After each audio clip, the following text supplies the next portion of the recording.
그 어떤 것보다 더 절절한 사랑의 이야기를 우리는 이미 알고 있습니다. 우리를 구원하시기 위해서 낮고 낮은 땅까지 내려오셨고 고난과 죽음까지 기쁘게 자신을 기꺼이 희생하신 예수의 사랑에 대해서 우리는 이미 알고 있습니다. 예수님 자신의 죽음과 희생을 주님께서는 오늘 본문의 씨와 열매로 우리에게 비유로 말씀하셨습니다. 예수의 죽음을 하나의 씨앗으로, 그리고 죽음의 결과를 많은 영혼들의 구원하는 그런 열매로 비유하셨습니다. 사랑하는 인간들을 구원하시기 위해서 창조주의 권위나 하늘 보좌의 그런 위엄도 다 버리셨습니다. 이 땅에 내려오셨고 고난받으셨습니다. 그리고 죽는 것을 기쁘게 생각하셨습니다. 사랑하셔서 당신이 희생하는 것을 당연하게 여기셨습니다. 24절에 밀알 하나가 땅에 떨어져서 죽지 않으면 그냥 그 밀알은 하늘 그대로 있고 죽음은 열매를 많이 맺는다, 이렇게 표현하시면서 자신의 죽음에 대해서 이야기하셨는데요. 이 단어가 조건적이잖아요. 밀알 떨어지면 열매를 맺는다. 그래서 우리가 언뜻 이 말을, 성경 구절을 읽으면 그냥 죽을 수도 있고 누군가가 해야 되나 보다 이렇게 생각할지 모르겠지만, 24절의 이 표현은 24절 앞부분에 내가 진정으로 너에게 말한다, 여기에 걸려있는 조건문이에요. 자, 이게 무슨 뜻이냐면, 내가 진정으로 말한다라는 그 표현은 왕이 자신의 교지를 선포할 때, 명령을 선포할 때 하는 표현입니다, 당시에. 그러니까 예수님께서 이 표현을 사용하신 것은 왕으로서 교회와 성도들에게 명령하신 거예요. 그러니까 씨앗은 열매를 위해서 죽어야만 한다, 희생을 감당해야만 한다라고 명령하신 겁니다. 이거는 우리에게 권고하신 것이 아니라 좀 그렇게 하자라고 우리에게 격려하신 얘기가, 교훈하시는 얘기가 아니라 명령하셨습니다. 생명은 희생으로 시작하고요, 희생은 사랑으로 출발합니다. 하나님이 인간을 창조하신 것도, 우리를 위해 구원하신 것도 사랑에서 출발하셔서 희생을 거쳐서 완성하셨습니다. 자, 이것을 창조주 왕이신 우리 하나님께서 선포하셨어요. 씨앗이 죽어야 열매를 맺듯이 예수가 죽어야 우리가 구원을 받습니다. 마찬가지로 교회가 죽어야 세상이 죄로부터 벗어날 수 있습니다. 교회와 성도가 희생을 두려워해서 이것을 피하면 하나님의 사랑이 완성되지 못합니다. 예수님은 교회와 성도의 주인으로서, 왕으로서 교회와 성도에게 우리 주님처럼 누군가를 살리기 위한 희생을 명령하고 계십니다. 자, 그 명령을 강력하게 하신 후에 25절의 말을 계속 이어가십니다. 자기 목숨을 사랑하면 목숨을 잃을 것이고 자기 목숨을 미워하면 영원히 보존된다, 이렇게 말씀하셨는데요. 이 말은 목숨을 미워하고 목숨을 사랑하라는 얘기가 아니라 자기 목숨만을 사랑하는 행위, 그것을 미워하라는 것입니다. 그러니까 뒤에서 이제 목숨을 미워하면 이라는 단어는 그 앞에 문장, 그거를 설명하는 거거든요. 그러니까 자기 목숨만을 사랑하는 그 행위를 미워하라. 그럴 때 너희의 생명이 유지되고 보수되고 보존될 것이다, 그 얘기를 하는데요. 자기 목숨을 사랑하는 자세를 미워하라. 일반적으로 자기 목숨을 귀하게 여기는 것은 당연합니다. 주님도 이런 생각, 이런 자세를 비판하신 것이 아닙니다. 여기서 목숨만을 사랑한다에 나오는 사랑하다의 단어가 필론이라는 단어인데요. 이 단어가 사랑이라는 뜻이 아니라 이기적인 마음, 이기적인 생각이라는 뜻이에요. 그러니까 나만을 생각하는 것, 나만을 생각하는 자세, 이게 오늘 본문에 사랑이라는 단어로 표현됐어요. 그러니까 좀 이기심? 그러니까 자신의 생명만을 생각하는 그런 이기적인 자세, 이렇게 생각하시면 돼요. 자, 그러니까 필론에도 물론 이런 이기적인 마음에도 희생이 따르죠. 희생을 할 때가 있어요. 그런데 그것은 전적으로 자신만을 위한 희생입니다. 그러니까 나를 위해서 희생하는 거고요. 또 때로는 나를 위해서 다른 사람의 희생을 요구하기도 합니다. 그러니까 다른 누군가를 위한 희생은 전혀 고려하지 않는 태도예요. 그러니까 내가 다른 사람을 위해서 희생하는 것은 아예 없는 자세, 그런 생각과 삶이 없어요. 이게 오늘 본문 25절에서 자신만을 사랑한다의 그 사랑의 필론의 의미입니다. 자신만을 사랑하는 이기심을 미워할 때 생명이 유지되고 보존된다는 거예요. 하나님이 허락하시고 하나님이 기뻐하시는 생명이 살아나고 번영하게 될 것이다. 우리 주님 그 이야기를 합니다. 요한복음 10장 10절 우리 한번 다 같이 화면을 보시면서 한번 다시 한번 읽겠습니다. 도둑은 다만 훔치고 죽이고 파괴하려고 오는 것뿐이다. 나는 양들이 생명을 얻고 또 더 넘치게 얻게 하려고 왔다. 아멘. 주님은 자신이 이 땅에 오신 목적에 대해서 제자들에게 이미 설명하셨어요. 10장에. 그러니까 다른 사람들의 생명을 얻게 하고 또 넘치게 얻게 하기 위해서 이 땅에 오셨고 이미 설명하신 후에 좀 시간이 지나고 오늘 본문에서 그 희생이 나의 죽음이다. 예수인 너희 스승인 내가 죽어야 그 생명이 살아나고 많은 열매를 맺을 수 있다. 십자가의 고난과 죽음을 선포하고 계십니다. 우리 로마서 5장 8절 말씀 한번 읽어보겠습니다.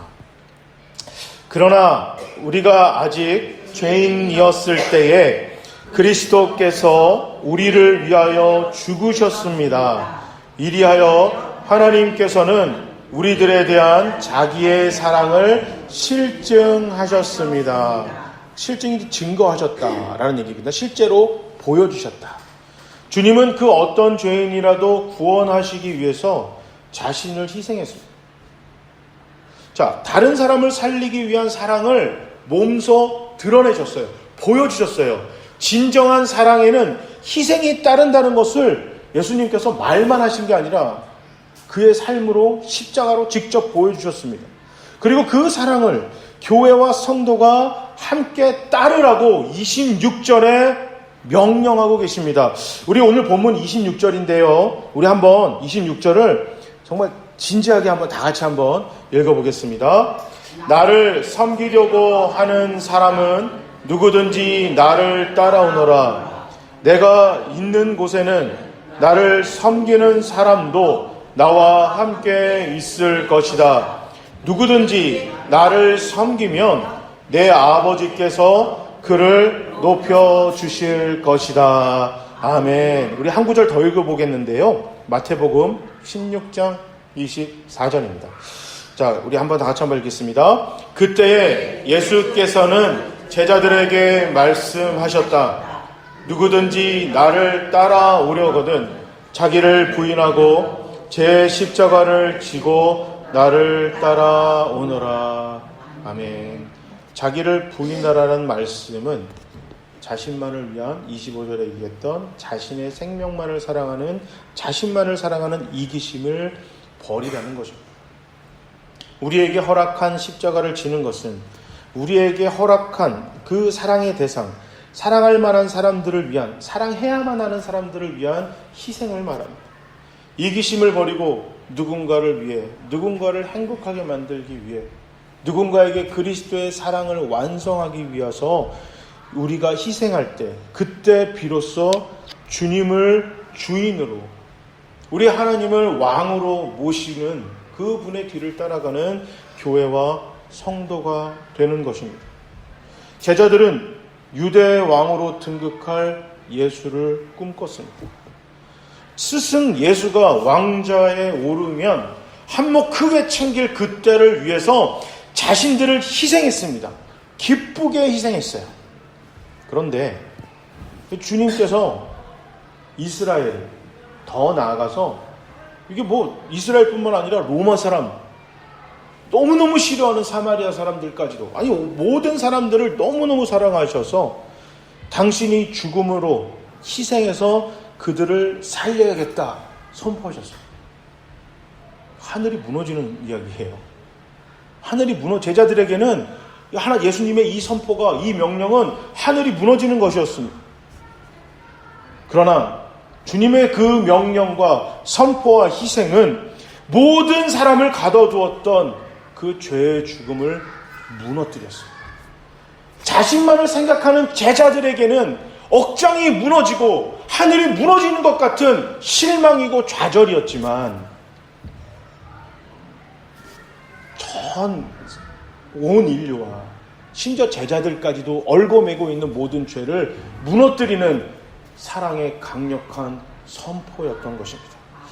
우리가 예수를 믿는 이유 중 하나가 이 땅에서 잘 사는 것을 솔직히 부인하기 어렵습니다. 그러나 그 이유가 우리 신앙생활의 처음이고 중간이고 마지막이 되어서는 안 됩니다. 너무나 천박한 번영주의와 너무나 치졸한 승리주의가 교회가 가장 경계해야만 하는 것입니다. 나 한 끼 굶어서 누군가의 생명을 살릴 수만 있다면 기꺼이 드리는 것이, 이것이 교회와 성도에게 그런 나 굶어 저 사람 배부르게 할 때 주님이 우리에게 번영을 선물로 주시는 것입니다. 자, 오리를 가자 하면 심리를 가자 했던 그 오리가 2kg 정도 된대요. 누군가가 나에게 2kg를 가자고 부탁할 때, 그를 위해 4kg도 함께 동행해 줄 때 주님이 우리에게 복을 주십니다. 겉옷 부탁할 때, 야, 겉옷 가지고 되겠나? 겉옷 가지고 되겠어? 내 안고 있는 내 안에 있는 속옷까지도, 내가 아끼는 옷까지도 그 사람을 위해 기꺼이 내어줄 때, 그때 하나님의 축복을 받는 것입니다. 창조주 예수는 사람을 살리기 위해 먼저 지셨습니다. 죽으셨기 때문에 부활하셨습니다. 지셨기 때문에 승리하셨습니다. 평범한 하루하루에서조차 누군가를 위한 작은 희생이 필요할 때 이것을 주저하고 나서지 못하면, 그런 교회와 기독교인이라면 누군가의 생명을 위해 기꺼이 나선 희생은 존재하지 않습니다. 땅끝까지 복음 전도라는 위대한 명분을 외쳐본들 메아리도 울리지 않는 헛된 소리에 불과합니다. 신앙생활은 취미생활이 아닙니다. 누군가를 위한 희생한 십자가는 당연한 부담입니다. 그리고 당연한 건 너무나 힘들어요. 학생이 공부하는 건 당연한데요, 그게 학생들한테 제일 힘듭니다. 군인이 나라를 지키는 건 당연해요. 근데 그 나라 지키는 게 정말 힘듭니다. 부모님이 부모다운 게요, 당연하잖아요. 근데 그게 제일 힘듭니다.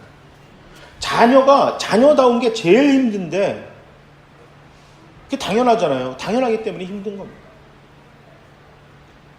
잊지 마세요. 당연한 건 힘듭니다. 당연하지 않을 때 내가 그건 즐기면서 그냥 할 수 있는 겁니다. 유학 가기 전에요, 아주 가끔 집에도 청소하고 설거지 했어요. 그러면 1년에 한 번, 두 번 설거지 할 때 얼마나 뽀득뽀득하게 잘하는지 몰라요. 그러면 동생이랑 하면서, 이거 뭐, 이 설거지 정도야. 이 정도까지야. 뭐, 엄마는 뭐 이거 가지고 힘들다 그래. 어쩌다 한번 당연하지 않은 거 하니까 힘들지만 매일같이 설거지해야 되고, 매일 음식 준비하셔야 되는 분들한테는 이건 힘든 일이거든요. 그래서 예전에 점심을 먹었는데 어머니가 저녁은 뭐 먹지? 이런 말을 들었어요. 아니, 이제 막 밥 먹었는데 저녁 뭐 먹지를 궁금해 라고 했는데, 유학 가니까 아침 먹고 점심에 뭐 먹냐? 점심 먹고 저녁에 뭐 먹냐? 이제 요리가 당연한 게 돼버렸잖아요. 식사 준비가 당연한 내 일이 되니까, 당연한 건 힘든 거구나, 이런 생각이 들었습니다. 교회가 누군가를 위한 십자가를 지고 사랑을 하는 것, 희생하는 게 당연한 거예요. 이거는 해도 되고 안 해도 되는 선택사항이 아닙니다. 오늘 주님께서 진정으로 너희들에게 명령한다고 명령하신 거예요. 명령은 무조건 따라야 되는 거거든요. 그렇기 때문에 힘든 겁니다. 그래서 힘들어요. 희생이라고는 전혀 찾아볼 수 없을 때 교회의 사랑은 존재하지 않습니다. 금요일 날 어떤 분이 연락이 오셨어요. 그래서 좀 만나자고. 그래서 뭐 기도 좀 부탁한다고. 4시에 만나기로 했는데 안 오시는 거예요. 계속 기다렸어요. 1시간 정도 지나 5시쯤 오셨어요. 뭐 그분이 나에게 얘기한 얘기도 간단합니다. 몸이 아프고 힘듭니다. 그분이 저한테 얘기한 건 1분도 안 됐던 것 같아요. 그냥 간단합니다. 돈 주세요 였어요. 돈 좀 주세요. 근데 요구하시는 돈이 너무 많더라고요. 제가 지갑에 2만 원 있었거든요. 그 2만 원이 이제 우리 아이들 여름성경학교 10,000원씩 그 회비 딱 들고 있었어요.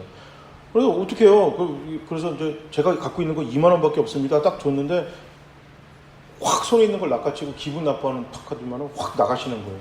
근데 저는 이제 그분을 드리려고 수건을 이렇게 챙겨놓고 있었거든요. 교회 수건은 많으니까. 그래서 확 나가시는 거 제가 같이 막 거의 뛰다시피 쫓아나가서 저기요 쳐다봐요. 이거 수건인데 교회 이거 더운데 이거 챙겨가세요.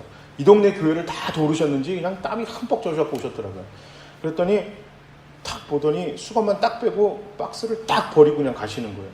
그래서 종이 박스를 접어서 저기 시스템에 버리면서 기분이 되게 좋았어요. 어렸을 때 교회에 매일같이 돈을 얻으러 오시는 분들이 있었어요. 당당합니다. 이분보다 더 당당해요. 사모님 돈 주세요. 그러면 이제 저희 어머니 500원, 뭐 1,000원 이렇게 드렸어요. 되게 싫었어요. 가난했거든요. 그때 500원이면 짜장면 한 그릇이 할 텐데 어렸을 때.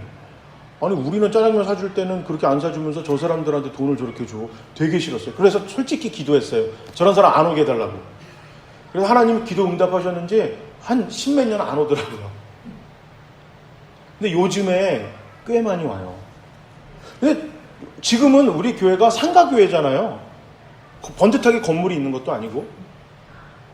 근데 제가 무슨 생각이 들었냐면 그걸 버리는데 처음에 기분도 좀 안 좋았고 속도 상했는데 갑자기 들은 생각이 야 이런 조그만 상가교회도 가면 목사를 만나면 그 교회에서 돈을 주거나 음식을 주는구나 라는 기대치가 있는 거예요.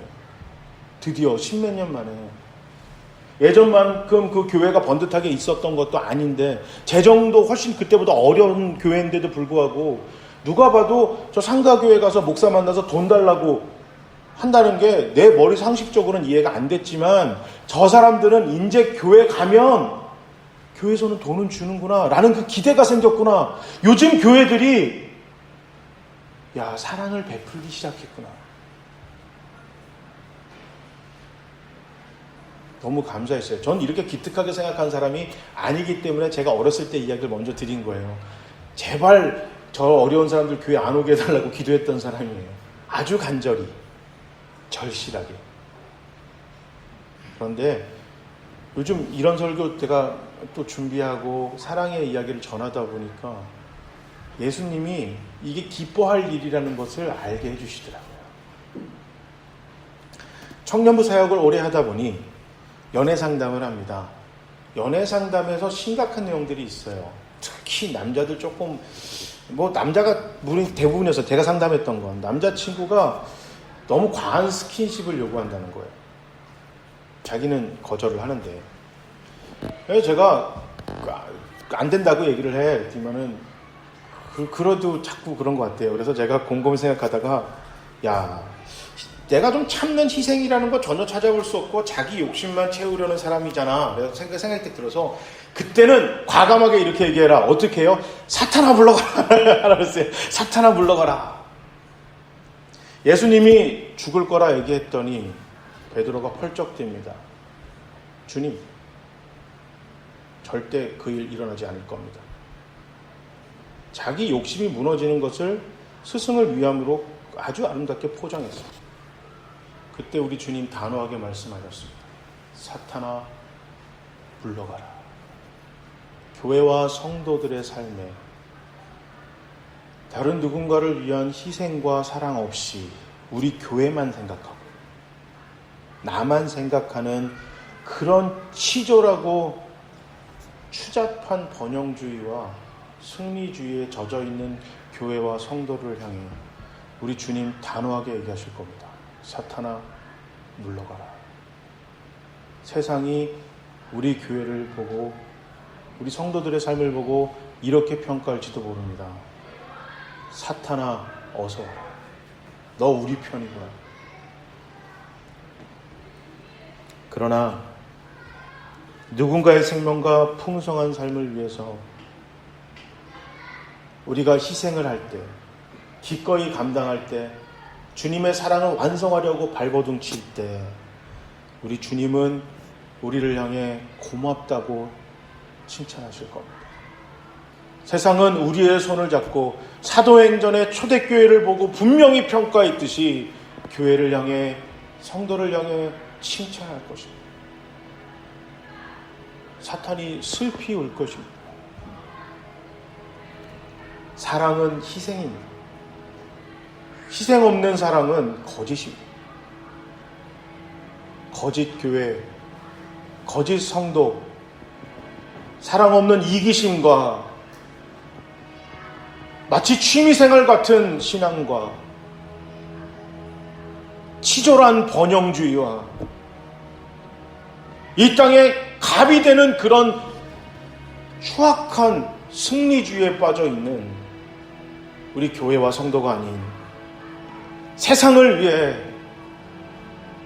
누군가를 위해 기꺼이 내 시간과 물질과 때로는 생명까지도 드릴 수 있는 우리 주님을 왕으로, 주인으로 섬기며 그분의 뒤를 따라가는 우리 교회와 성도 우리 모두가 되시기를 주님의 이름으로 축복합니다.